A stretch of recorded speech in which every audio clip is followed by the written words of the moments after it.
చక్రస్నానం విదే చక్రధారి చక్రస్నానం విదే చక్రస్నానం విదే.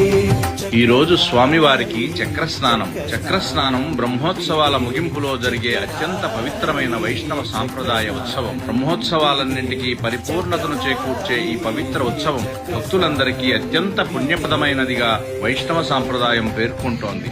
ఇప్పుడు మనం చూస్తున్నట్లుగా స్వామివారి దివ్యాయుధమైన సుదర్శన చక్రానికి వేదమంత్రాల నడుమ శాస్త్రోక్తంగా అభిషేకాలు నిర్వహిస్తున్నారు. అనంతరం ఈ పవిత్ర చక్రాన్ని తీర్థ పుష్కరిణిలో స్నానం చేయించేందుకు అర్చకులు ఎంతో భక్తి శ్రద్ధలతో తీసుకువెళ్తున్నారు.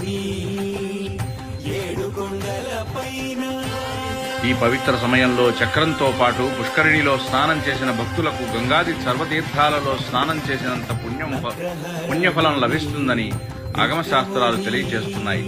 అందుకే వేలాది మంది భక్తులు ఈ దివ్య క్షణం కోసం ఎంతో ఆతృతగా ఎదురుచూస్తున్నారు.